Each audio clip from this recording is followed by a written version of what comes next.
Hello everyone, good morning and welcome back in learn and grow classes. Friends, हम पढ़ रहे हैं adverb यानी कि क्रिया विशेषण पढ़ रहे हैं। क्रिया विशेषण हमने देखा 3 टाइप की होती है। पहला सिंपल एडवर्ब, दूसरा इंट्रोगेटिव और नेक्स्ट रिलेटिव एडवर्ब है। हम सिंपल एडवर्ब को पढ़ रहे हैं जो 8 टाइप के होते हैं। उसमें से हम 3-4 टॉपिक उसकी जो 8 टाइप के होते हैं उसमें से time, place, manner, degree, frequency पढ़ चुके हैं। अब उस क्रम में आगे बढ़ते हैं तो जो नेक्स्ट उसके 8 टाइप में वो है एडवर्ब ऑफ रीजन। आइए हम आज पढ़ते हैं एडवर्ब ऑफ रीजन। वो एडवर्ब ऑफ रीजन होता क्या है? कारणवाचक क्रिया विशेषण इसे कहते हैं। जो एडवर्ब ऑफ रीजन है उसे हम कारणवाचक क्रिया विशेषण कहते हैं। यानी रीजन का मतलब होता है कारण। एडवर्ब ऑफ रीजन के प्रयोग से किसी कारण के बारे में बताया जाता है, किसी कारण के बारे में बताया जाता है, लेकिन इससे दिए गए कारण स्पष्ट नहीं हो पाते हैं। इस चीज को आपको ध्यान रखना है। रीजन तो शो किया जाता है किंतु जो रीजन होता है वो स्पष्ट नहीं होता है कि इसका कारण था क्या वास्तव में। जैसे पहचान देखिए, लिखा क्रिया में वाई लगा करके ये ज्ञात की जाती है। जो एडवर्ब ऑफ रीजन होते हैं क्रिया में वाई लगा करके ज्ञात किए जाते हैं। इसमें शो का मतलब होता है अतः, देयरफॉर इसलिए, हेंस अतः, कॉन्सिक्वेंटली मतलब परिणाम स्वरूप या फल स्वरूप। ये जो 4 हैं, सो, देयरफॉर, हेंस और कॉन्सिक्वेंटली, ये एडवर्ब ऑफ रीजन में आते हैं। ये शब्द दिखाते हैं ये एडवर्ब ऑफ रीजन है। किंतु एडवर्ब ऑफ रीजन जैसा डेफिनेशन कह रहा है कि जो भी कारण होता है वो स्पष्ट नहीं होता है। एग्जाम्पल से आप इस डेफिनेशन को अच्छे तरह से समझ पाएंगे। देखिए लिखा है, अतः मैंने उसका साथ छोड़ दिया। अतः मैंने उसका साथ छोड़ दिया। क्यों छोड़ा, ये रीजन जो है वो ऐसे ही अंडरस्टूड है, पता नहीं चल पा रहा है कि किस कारण से छोड़ा। अतः मैंने उसका साथ छोड़ दिया। और अतः की अंग्रेजी अभी हमने देखा शो लिखा, show I left his company, इसलिए मैंने उसका साथ छोड़ दिया। अतः मैंने उसका साथ छोड़ दिया, इसलिए उसे दंडित किया गया। इसलिए उसे दंडित किया गया। और इसलिए की स्पेलिंग होती है मैं जो जिसकी मीनिंग देयरफॉर होती है। देयरफॉर ही वाज पनिश्ड, उसे दंडित किया गया। अतएव वह जाने में असमर्थ है। अतएव वह जाने में असमर्थ है। He is hence unable to go. Unable मतलब होता है असमर्थ, हेंस मतलब होता है अतएव। तो ये जो 3-4 थे, हेंस, कॉन्सिक्वेंटली और सो, देयरफॉर, उनसे रिलेटेड ये एग्जाम्पल थे। तो ये रहा एडवर्ब ऑफ रीजन। देख आपने एग्जाम्पल के थ्रू देखा कारण तो शो हो रहे हैं लेकिन क्या कारण है रियल में ये पता नहीं चल पा रहा है, तो कारण स्पष्ट नहीं होता है। नेक्स्ट है एडवर्ब ऑफ अफर्मेशन। अफर्मेशन का मतलब होता है स्वीकारात्मक क्रिया विशेषण। अब जो एडवर्ब ऑफ अफर्मेशन है उसका मतलब होता है क्रिया स्वीकार वाचक क्रिया विशेषण। एडवर्ब ऑफ अफर्मेशन के प्रयोग से पॉजिटिव आंसर देने के लिए किया था। इसका एडवर्ब ऑफ अफर्मेशन का प्रयोग हम जब भी कोई रिप्लाई करते हैं, आंसर देते हैं, वो पॉजिटिव वे में हो तो वहां पे एडवर्ब ऑफ अफर्मेशन का प्रयोग करते हैं। इसमें जो है ये वर्ड आते हैं यस और ए, ये जो है बोल्ड इंग्लिश में प्रयोग होते थे। सर्टेनली, श्योरली, अनडाउटेडली, तो ये शब्द है जिसका मतलब हाँ, अवश्य। तो श्योरली निश्चित, सर्टेनली निश्चित। तो यहाँ पे ये 3-4 शब्द लिखे गए थे, ये एडवर्ब ऑफ अफर्मेशन में प्रयोग होते हैं। एग्जाम्पल से बेहतर तरीके से समझ जाएंगे। हाँ, वह तुम्हारी मदद करेगा, इन दोनों का मतलब है हाँ या अवश्य। इसका है हाँ वो तुम्हारी मदद करेगा, S, he will help you. हाँ वो आ रहा है, ई, एंड ही इज कमिंग। तो आप चाहे ई या एस, ये जो लिखे गए हैं इनमें से कोई प्रयोग कर सकते हैं। इन सबका मतलब है एस, ई और ए का हाँ से तात्पर्य होता है। नेक्स्ट है निश्चित रूप से वह वहां नहीं जाएगा। निश्चित रूप से देखिए सर्टेनली और श्योरली दोनों का मतलब होता है निश्चित रूप से। Certainly he will not go there, निश्चित रूप से वह वहां नहीं जाएगा। और इस एग्जाम्पल को हम दूसरी तरह से लिख सकते हैं, he will certainly not go there. Next देखिए, निश्चित रूप से मैं तुम्हारे भाई की सहायता करूंगा। निश्चित रूप से मैं तुम्हारे भाई की सहायता करूंगा। सर्टेनली का मतलब भी निश्चित होता है और श्योरली का मतलब, तो surely I shell help you your brother, I shell help your brother.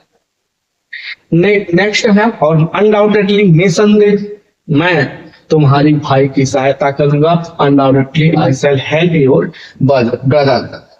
एक दो एग्जाम्पल और है, एस ही वेंट देयर, हाँ वो वहां गया। आई सर्टेनली वेंट, मैं निश्चित रूप से वहां जाऊंगा, तो ये एडवर्ब ऑफ अफर्मेशन वहां।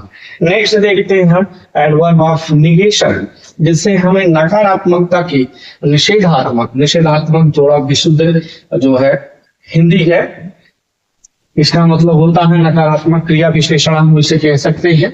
एडवर्ब ऑफ निगेशन का प्रयोग किसी बात के निगेटिव आंसर, जहां पे हमने देखा कि एडवर्ब ऑफ अफर्मेशन के प्रयोग से हमें पॉजिटिव आंसर मिलते हैं, सकारात्मक आंसर मिलते हैं, वहीं पे निगेशन में हमें नकारात्मक आंसर मिलते हैं। और इसमें जो शब्द प्रयोग होते हैं वो नो, नॉट और नेवर होते हैं।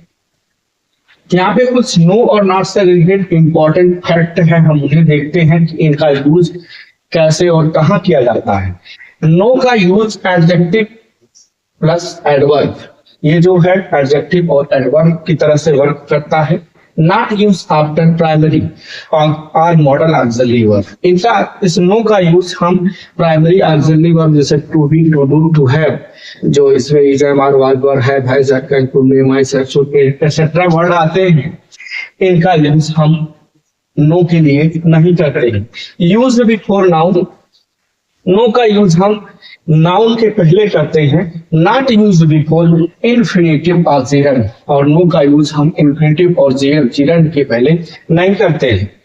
और नेक्स्ट लिखा correct for one word negative answer, जब हमें एक शब्द में किसी क्वेश्चन का आंसर देना हो तो हम एक उसके लिए नो का प्रयोग करते हैं और ये सही माना जाता है। नॉट का यूज यहाँ करते हैं मेनली एडवर्ब, यहाँ पे जो नो है ये मुख्य रूप से एडजेक्टिव और एडवर्ब दोनों होते हैं, और ये नॉट जो है सिर्फ और सिर्फ एडवर्ब है। इज यूज्ड आफ्टर प्राइमरी और modal auxiliary, it is used, इसका प्रयोग प्राइमरी और मॉडल ऑक्सिलरी दोनों वर्ब के लिए किया जाता है। नॉट का प्रयोग generally not used before noun, जबकि देखिए आप नो का प्रयोग नाउन के पहले किया जाता है लेकिन नॉट का प्रयोग नहीं किया जाता। It is used before infinitive और जेरंड, नॉट का प्रयोग इन्फिनेटिव और जेरंड के लिए किया जाता है किंतु नो के लिए नहीं किया जाता। Incorrect use for one word और निगेटिव आंसर, जहां पे हमने देखा कि नो का किसी से किसको अगर कोई क्वेश्चन दिया जाता है उसके रिप्लाई में हम एक शब्द में आंसर अगर देना चाहते हैं तो नो का इस्तेमाल कर सकते हैं लेकिन नॉट का नहीं। तो ये कुछ संक्षिप्त रहे, थोड़ा से और डिस्क्रिप्टिव में देखते हैं। और ये नो का डज नॉट टेक एनी, इसके साथ एनी का प्रयोग नहीं किया जाता। क्यों नहीं किया जाता है? क्योंकि इसमें इस नो में नॉट ऑलरेडी इंक्लूड होता है, इसमें शामिल होता है। एग्जाम्पल देखिए, he does not know me, he does not know me, वो मुझे नहीं जानता है। यहाँ पे देखिए कह रहा था डज नॉट नो मी, ये example, he will never see him. यहाँ देखिए लिखा है not use after primary and model auxiliary, इसका प्रयोग नहीं करते जबकि करते हैं।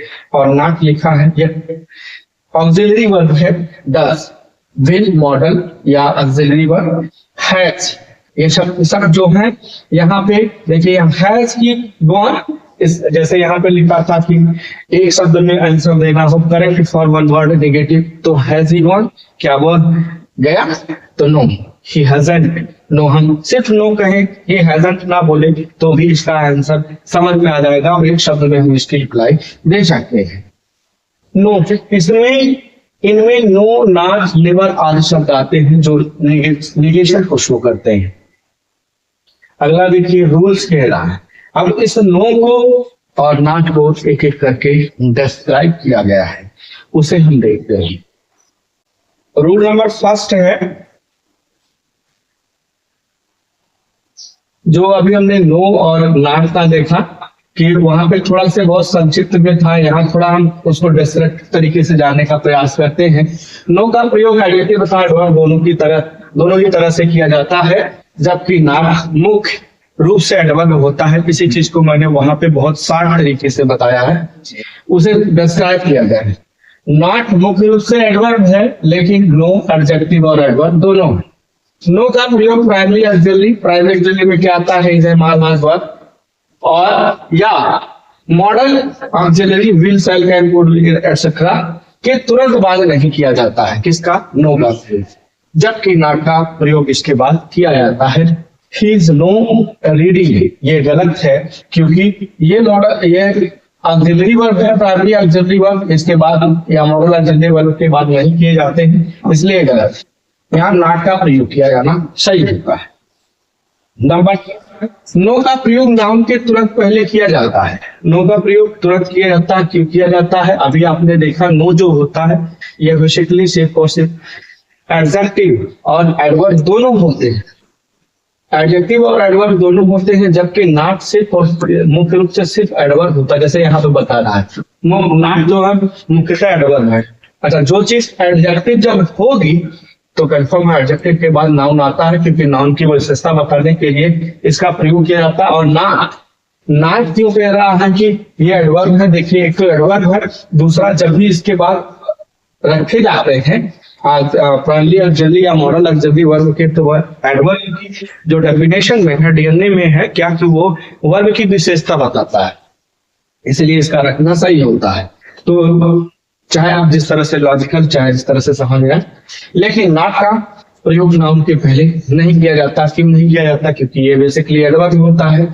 No boy was present in the class सही है, क्योंकि बॉय जो है नाउन है और ये यहाँ पे एडजेक्टिव का कार्य कर रहा है।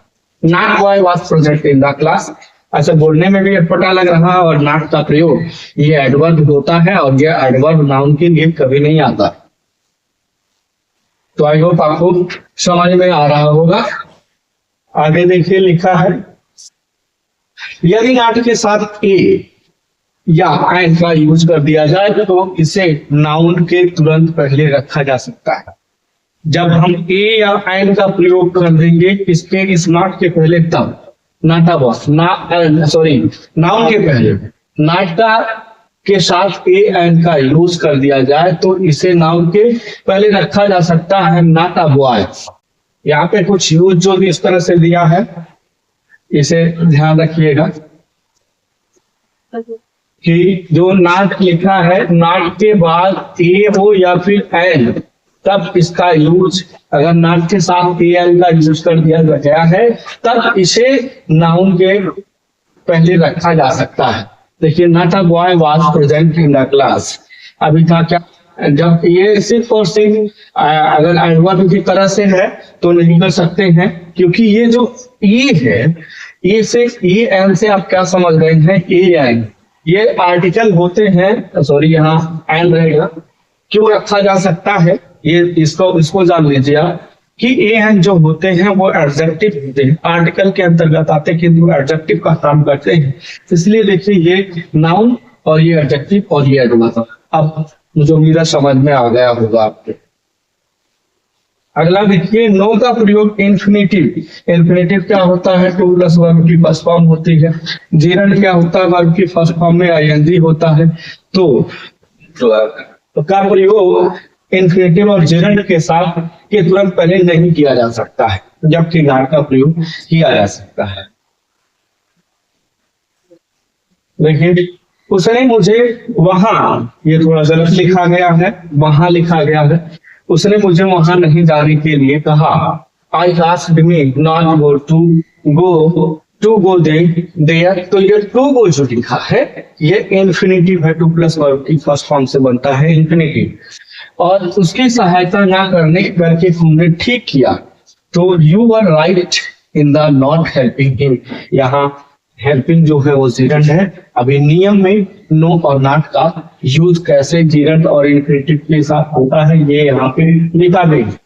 नेक्स्ट है, यदि किसी बात का वन वर्ड नेगेटिव देना हो, जैसे ऊपर लिखा तो नो का प्रयोग करते हैं लेकिन नॉट का प्रयोग हम नहीं कर सकते हैं। Will you go there, question किया, आंसर में सिर्फ नो रिप्लाई से एक शब्द में हमने उसका उत्तर दे दिया। नेक्स्ट लिखा है, नो के साथ एनी का प्रयोग नहीं किया जाता। क्यों नहीं किया जाता? क्योंकि नो जो वर्ड है इसमें ऑलरेडी एनी वर्ड इंक्लूड होता है, मतलब साथ में लगा होता है, तो इसलिए इसके साथ हम एनी का प्रयोग नहीं करेंगे। नो के साथ एनी का प्रयोग नहीं किया जाता, लेकिन नॉट के साथ एनी का प्रयोग किया जा सकता है। तो आप इस चीज को ध्यान रखिएगा।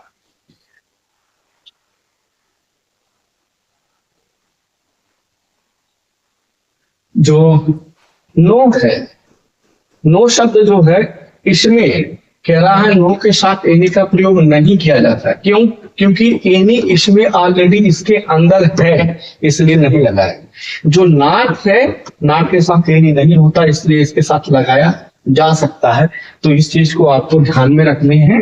एग्जाम्पल देखिए, लिखा है no any boy is ready to go. गलत है। क्यों गलत है? नियम में कह रहा है नो के साथ एनी का प्रयोग नहीं करते हैं, और यहाँ नो एनी के साथ दिया गया है, इसलिए गलत। और any boy is not ready to go, not के साथ एनी का प्रयोग किया जाता है, तो यहाँ नॉट दिया गया है और एनी दिया गया है। तो आई होप अब जो ये रहे हैं अफर्मेशन, अफर्मेशन और नेगेशन से रिलेटेड वो आपको समझ में आया होंगे। और इसमें सबसे महत्वपूर्ण जो था मित्रों, ये यहाँ से क्वेश्चन आपको पूछे जाते हैं, ये जो है नॉट और नो का यूज। तो इस पे आपको विशेष फोकस करनी है कि जो नो है बेसिकली ये एडजेक्टिव और एडवर्ब दोनों होता है, जबकि नॉट सिर्फ और सिर्फ एडवर्ब होता है। नो का यूज हम प्राइमरी और मॉडल ऑक्सिलरी वर्ब के साथ नहीं करते, लेकिन नॉट का प्रयोग हम प्राइमरी और मॉडल ऑक्सिलरी वर्ब के साथ करते हैं।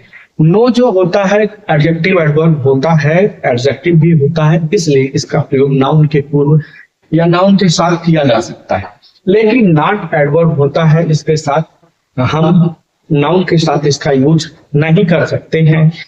करने के लिए इनके साथ ए या एन, उसके बाद कोई नाउन अगर रख करके यूज करते हैं तो ऐसा प्रयोग किया जा सकता है। यह ध्यान रखना है कि ये एडवर्ब है, इसे हम नाउन के साथ तब यूज करेंगे जब आर्टिकल ए एन का यूज करेंगे नाउन से पूर्व, तब ये यूज किया जा सकता है।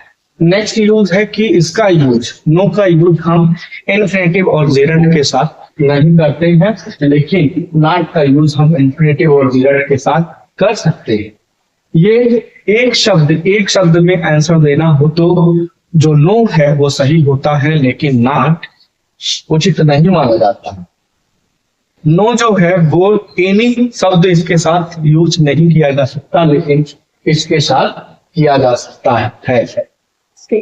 ये आज की टॉपिक में सबसे महत्वपूर्ण था, नो और एनी का यूज। और इसके साथ ही तो जो सिंपल एडवर्ब था, एडवर्ब का फर्स्ट टाइप सिंपल एडवर्ब, वो उसका एंड हुआ। मुझे उम्मीद है जो आज की वीडियो रही है और इससे पूर्व जो सिंपल एडवर्ब हम पढ़े हैं, हम सब मिल करके पढ़े हैं, वो आपको समझ में आई होगी, अच्छी लगी होगी, दिलचस्प लगी होगी। अगर आज की वीडियो आपको अच्छी लगी है, समझ में आया है, तो प्लीज इसे लाइक, शेयर एंड सब्सक्राइब करें। जो चीजें नहीं समझ में आई हैं उसे जाकर के आप कमेंट बॉक्स में कमेंट करें, मैं उसे पुनः आपको समझाने का प्रयत्न करूंगा। अब इसके पश्चात जो नेक्स्ट है एडवर्ब ऑफ इंट्रोगेटिव और रिलेटिव, ये 2 टाइप्स बचे हुए हैं। सिंपल एडवर्ब में हमने जो 8 टाइप था उसे हम देख चुके हैं, तो उसे लेकर के नेक्स्ट वीडियो में मिलते हैं। तब तक के लिए goodbye and thanks for watching video. Have a nice day.